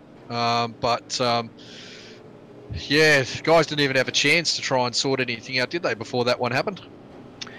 No, unfortunately, sometimes it all goes wrong before the line, eh? That's exactly right. I did notice that Clowett managed to just jump Edward before that start on that line in that second groove, and he's actually managed to get himself up into third, which will mean he'll start behind the leader. So he's playing himself into this with only a few laps to go. Yeah, it's going to be a bit of a crazy finish. Generally, you know, from what I've seen with stock car racing and sort of oval racing in general, when there's only a few laps left to the end, you know, people do start pushing, you know, overly hard as soon as it goes green, and you know, half in the hope that if it does then go to a caution again, that they're actually, you know, either out front or, you know, within, you know, maybe a nose length out ahead of the leader, and then they get that, you know, that sort of free pass, as it were, for a win, which, you know, I don't know, to me it's a little bit silly. I mean, you know, you do want to see the race ending under a green flag condition, but you know, that's just how it goes. Well, that's it. So, look, I mean, we're going to have a bit of a sprint here. What are we, just trundling around a lap 67, and I think the lights are out on the pace car, are they? No, we've got one more to go after this one. All right, well, so we're basically going to have, 11 lap sprint? No, 8 lap dash. Sorry, 8 lap dash, sorry, yeah. What am I talking about? Ah, that's all good, buddy. So, Stockton's going to be under a fair bit of pressure here, I would say, from Skurlock and Clowett and Foster. There's certainly some big names to have sitting in your revision mirror off the restart with 8 to go, aren't they? Well, that's exactly right. Damon Stockton's only sort of made a name for himself in the last couple of races in the AUSCAR series. He started to definitely find himself in a bit of pace with his team lately, and they're moving forward up the grid, that's for sure. But he's got 3 major Thunder players fighting around him at the moment, and 2 Thunder players and a truck champion that's come out and done pretty well in his first race in Thunder as well. So there's he's got some pretty stiff competition around him, that's for sure. So it'll be interesting to see how he handles the pressure, and if he can get the job done, or if he succumbs to the big boys. Well, he's also got Marwood there too, and I can guarantee you he's not going to be sitting around waiting for anything to come to him. He'll try and make it happen, because he always does, right? Yeah, I'm not sure that them Gavin Sadler and Marwood have got anything. I think them cars take a few laps to come in, and they seem to be good on the sort of 20 to 25 lap sort of area. So I'm not sure if they're just going to be able to fire off quick enough to keep up, but it'll be interesting to see what happens here, that's for sure. All right, well, as we come around turn 3 and 4, waiting for the pace car to slide off. Yeah, so what's this, lap 68? So it'll be basically a 6-lap sprint in the end. Oh no, we've got another one to go, have we? I got that wrong. Yeah, pace car lights are still on at the moment, so they're gridding up now 2 by 2, so it'll be pace car in this lap for sure. I just can't quite see the lights on the pace car, actually. Got to try and zoom in and see next time, I think, but hopefully that'll be the last of it for now, and we'll get the final, 5 laps. 5 lap is not a long time to make your move, is it? No, that's exactly right. And if they get another caution within a lap or so, that's it. That'll be the race over, and it'll be caution to the end of the race. Well, here's hoping they get green, because I'd like to see a bit of a battle at least for the front. Yeah, nobody likes to win a race through a caution. I mean, they take it because it's gifted to them, but at the same time, you want to win it racing against these guys. We're all racers deep down, and that's how you want to win these things. Oh, yeah, look, and I wouldn't say gifted. You've got to have done something right to be there at the end to be in that position, but I see what you mean. You'd rather do it at full speed across the line battling someone, wouldn't you? Exactly. That's exactly right. All right, so this time we come around waiting for the pace car to come off. And sorry, Roger, were you going to add something then? Oh, I was just going to say, you know, it'd be quite good to see iRacing bring in something like a green light checker feature for those times in particular. Yeah, absolutely. So, all right, the pace car's off. We've got 5 laps to go. Stockton gets a really, really good jump there from Skurlock, who's also got a good jump from Clute. Yeah, Clute's under a lot of pressure there from Marwood and Foster, isn't he? Yeah, Matty seemed to actually grab the grass on the tri-oval there on the restart. So I'm not sure quite if he misjudged himself, but yeah, he spun the wheel up on the grass, and it was enough to make him 3 wide now down the back straight. Well, while they're going 3 wide back there, we've got Skurlock on the outside of Stockton for the lead. Can he hold it up there or not? It's just going to depend on how well Stockton turn 4, doesn't it? And it looks like Skurlock might have actually got a slightly better run. Oh, we've got someone off in the grass back there, but I'm going to stick with the front anyway. Skurlock's still on the high line, Stockton on the low line. We're working lap 71 now. You've got a nice gap back there to Marwood and Clute, so looks like Stockton's managed to hang on. The pressure's not really getting to him at the moment, is it? No, it's not. He's been able to drive away from the majority of the pack. Skurlock's definitely gone with him, and it'll be interesting to see if Skurlock can make something of this with only a couple of laps to go. Well, we're working lap 72 now, and as Skurlock comes down the outside across the tri-oval, they've got 3 laps to run after this. Really, Stockton's just holding that low line, and you'd kind of think that he's just going to try and hold Skurlock up there as long as he can and just try to hang on and hope those tyres just don't go off, although Skurlock seems to have a run in him going up into 2, doesn't he? Yeah, he's definitely been able to roll the corner through the high line a lot higher than they can, so be interesting to see if he can stay up there and get the lead. Well, right now we've got Marwood closing right up on the back of these guys, and Foster's closing up on the back of Marwood, so Clute's in there with Foster as well. So this could actually be a 5-car battle in these last 2 laps. We wanted to see a race. Oh, no! Right into the back of Marwood. Has he managed to hang on to it? Yes, he has, but that's backed up the back, and it's caused another incident at the back. Looks like we're going to have a yellow. And that, everybody, is the race. So Stockton has won the race. Oh, rather an unfortunate end to it was exciting last few laps there. Yeah, that's a bit unfortunate. That it all kind of started when Foster and Marwood got together, and it backed a few of them up back there, and a few of them started to take evasive action, and it looked like just 2 or 3 of them just got together, unfortunately. That's bad luck for Skurlock too, because it looked like he might have been able to have a run there, didn't he? Well, it was actually clear of him, but I think Damon Stockton actually got a run on him just as the caution come out, or just before the caution came out, so it managed to get him back in front. But yeah, going into 3, Skurlock was actually clear of Damon, so that's yeah, Damon must have just got the run back around him before the caution came out. Yeah, well, unfortunate for Michael Skurlock, but we have a first-time winner in Damon Stockton now. Once they cross the line the next time, that'll be race over. So yeah, our race order, race results, will be Damon Stockton will win from Michael Skurlock, Matthew Clute, Edward Foster, Dwayne Preece in 5th, Gavin Sadler in 6th, Jackson Callow, George Fullerton, Norman Clark in 9th, which was a great effort, and Terry Marwood back in 10th. He had an up-and-down race, didn't he? Yeah, he did, and it's interesting to see that all their main championship rivals have finished in the top 5. Yeah, even the ones that come from the very, very back, like Michael Skurlock and Edward Foster. Yeah, that's exactly right. It's been a great race tonight, but it was definitely good to see the guys go green for so long. It's you don't see many races like that where you get from start to 60 laps into the race before you get a caution, so it was definitely great to see. Oh, absolutely. And, I mean, look, the mover of the race has to be Edward Foster. He gridded up 18th and finished 4th. Michael Skurlock gridded up 13th and finished 2nd.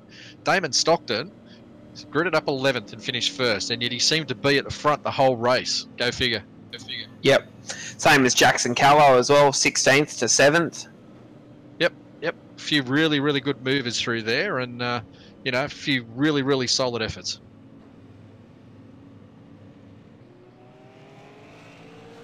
So I guess we'll probably watch Damon go out now, and we'll see what kind of burnouts he can do for us.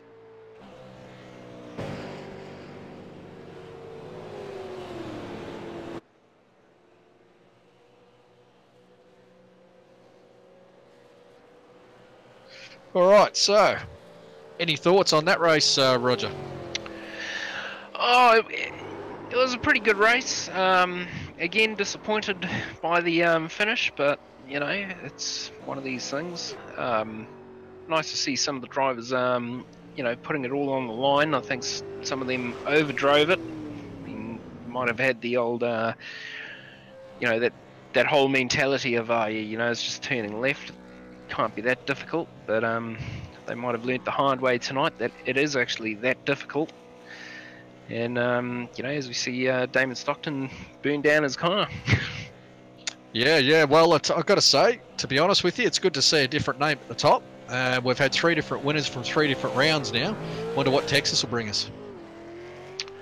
Lots more sliding around on a nice greasy surface, being Texas. Well, it's a nice wide open track. That's next week. Yeah, I mean, you probably have to expect more of the same if the same faces are there, wouldn't you? Well, I don't know. Again, you know, it's going to come down to the track. I mean, you know, we know the drivers, they're all capable. But Texas is a different beast again to Atlanta. It is, again, another old surface. It's very greasy, and it's usually real hot in Texas. So, you know, it might be a complete different kettle of fish, you know, again from tonight, which might play into somebody else's hands, you know, so somebody actually takes it easy around the track. And, you know, I mean, you know, Texas has been known to either have a bit of a hit or miss style of racing. I mean, you know, I've seen races there that have had no cautions, and I've seen races there that have had more cautions and green flag laps. So it's really going to come down to the night. Yeah, well, it certainly will be fascinating to see. So right now, as we wait for a few of the guys to go up into the green room so we can have a chat, you know, it's yeah, I'm hoping Damon Stockton can get up there. We can talk to the first-time winner. I'm sure he'll be quite a happy camper today. Chris. Yeah, it'd be great to get some feedback from some of the guys that were involved in the race and see how they thought their races went. And yeah, it was an enjoyable race, but it was good to see it go green for so long. And it's good to have another first-time winner in the series for sure. And moving forward, it'll be interesting to see who can be the first driver to tick off 2 wins in the season and wrap up the championship, because I think that's gonna play a massive part in it. I think if you want to win it, I think you're going to have to win the race more than once, that's for sure. Well, yeah, true. And like I said before, 3 different winners from 3 different rounds. You know, can we get a 2-time winner? It's going to be fascinating to see. This is also going to mix up the points somewhat too. I can't quite tell you how it will play out, but yeah, it's Matthew Clute finished in 3rd, and Foster in 4th. So yeah, they're going to be pushing right up there, aren't they? All right, so at the moment we don't have any of the top 3 waiting up there. Bit of a shame. Would have really liked to have a chat to those guys. I reckon we should call Edward and see how he felt his race went. That fella in the black 53 you're talking about, yeah? Yeah, that joker. Let me see if I can drag him across. Let's hope he's not saying anything he shouldn't be as he falls into the commentary booth. Give me a minute. Edward Foster, Brett Douglas from Performance E-Streaming. How are you? Very well, thank you. How are you going? Yeah, not too bad. Mate, great drive from the rear. Looked reasonably sedate out there for most of it, but towards the end there, it started a little bit hectic. How did it look from your perspective? Exactly like that, actually. It was one of those where, you know, sort of early on in the race, obviously had a mountain of positions to make up. So was just sort of sitting there, not really wanting to get my nose too close in behind the packs that were running in front of us, because you had guys three wide, you had guys bouncing off the walls and stuff like that, and I really didn't want any part of that.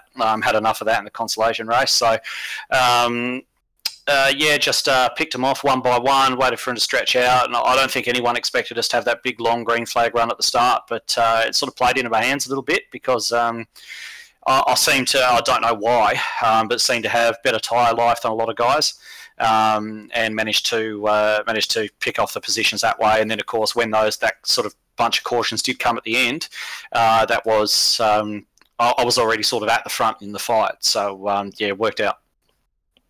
Yeah, absolutely. It was a bit of a shame that we had all those cautions at the end because it was shaping up to be quite a sprint towards the end, wasn't it? Yeah, it certainly was. We just, I mean, cautions breed cautions, as they say. I was a bit surprised to see that one that came out before it even really got going across the line.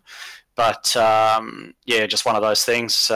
It looked like everybody was understandably trying to make as many positions as they could in not too long, and in the end we didn't get many racing laps out of it. But that's the way it goes. Yeah. No, so Chris, you got anything for Edward? Hey, buddy. Just want to say, fantastic race, man. You looked like you had the pace and you were comfortable. And yeah, it's a shame that the cautions came out towards the end because it was it definitely played towards your strengths on the longer run. You seem to be able to sort of control your car and maintain your stuff a lot better than some of the guys around you. So. Yeah, it was. The long runs definitely worked to my favour tonight. If it had gone green the entire way, I reckon we may have been about 3 positions higher. But in the end, it is what it is. And after starting right at the back, I'll take 4th. No problem at all. That's it, man. It's got to help your championship hunt after all that. It's solid points again. And, I mean, from what we could see in the top 5, there's quite a few of your championship rivals up there as well. So it's definitely going to come down to the wire. And like we were saying just before, it's going to see who can win a second race. I think will sort of play into the hands of the championship for sure. Yeah, definitely. It's going to be with only a 6-round series. You can't afford to be having bad rounds. So realistically, to have a shot at the title, you really need to be finishing up there every single week. And I think that at the moment, I think we had Matt and Priest level on points at the top of the championship, and obviously that's gonna put Matt up ahead of Priest by a couple of points. But realistically, with the bad run that I had last week, I need to be beating those guys by more to bring myself back into the hunt. But I mean, we've got 3 rounds left to do it, so go out there with all guns blazing. Beautiful, sounds good, brother. And do you want to say anything to anybody, any sponsors or anything like that? Well, shout out to Gav Sadler and IRFF for putting this series on. It's been a little bit different for certainly for what I'm used to in the stock cars. So it's definitely been fun to just learn a little bit more about these type of cars and the way they handle, and also Performance E Streaming for putting the name all over the car, and also for the broadcast as well. They've been top draw. So now, just before you go, Edward, I have a question. Atlanta and Texas, very similar racetracks in their layout, the banking, everything like that. How do you feel the race is going to go next week? Sort of knowing Texas, old surface, normally quite hot.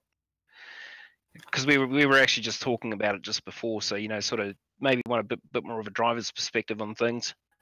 Well, the way that it worked out tonight, and the way that it worked out at Kentucky as well, we had it's the opposite to Charlotte actually, because Charlotte it actually got very very tight, especially in behind another car. This is the other way. It sort of gets loose, and it tends to get loose off. I think, given the fact that it's going to be, like you mentioned, it's an older surface and there's a higher temperature there, I think we're probably going to see the same but exaggerated. So it's going to be even what you saw tonight. It's going to be everything's going to be exaggerated in terms of those characteristics next week, I think. Well, there you go, boys and viewers. That's coming from the drivers. No, thank you, Edward. Thanks very much. Thanks, Edward. Thank you. All right. So that was Edward Foster.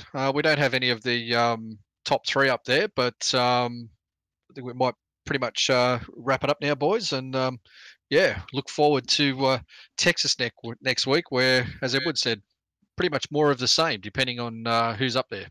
Hang on. We're just trying to sort of link out for Damon Stockton. Yeah, Oh, he's okay. just Yep. he's just sent me a private message now, so I'm just sending him over to see if that he gets that and he can join in.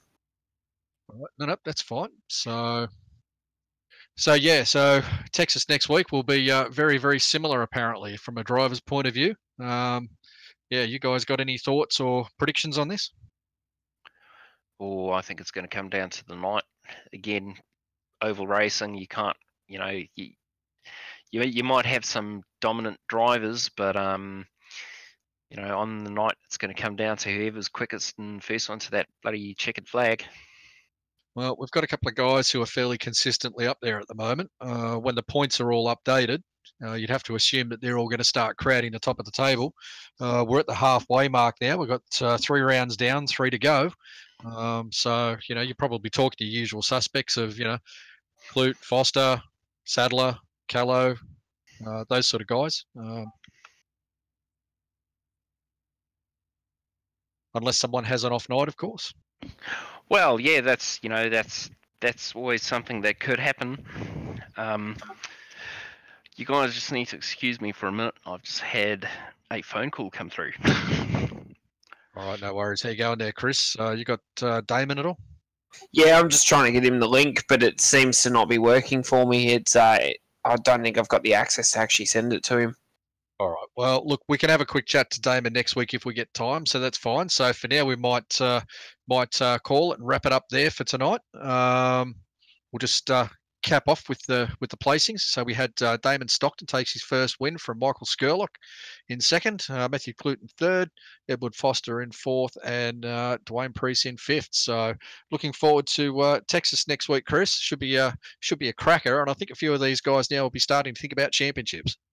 Yeah, that's exactly right. And I'm looking forward to Texas especially. It's one of my favourite circuits that we go to in the AUSCAR series. So it'll be interesting to see how the boys turn it on for us in the booth again. And yeah, I think it's going to be much of the same sort of guys up the front again and fighting it out. And yeah, I'm not going to predict a championship winner yet, but maybe next week I might pull one out of the hat and see if I can make a pick come to real life.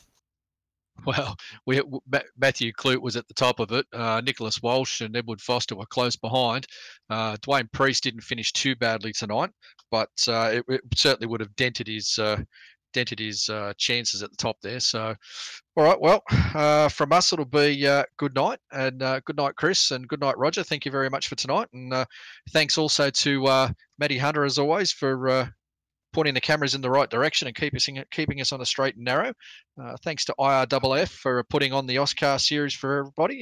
Gavin Sadler, great guy, and thank you very much. And until next week at Texas, we'll say goodbye. Yeah, thanks again, Brett, and night everyone, and we'll catch you next week for another great round. Hey, catch you all later. Night all.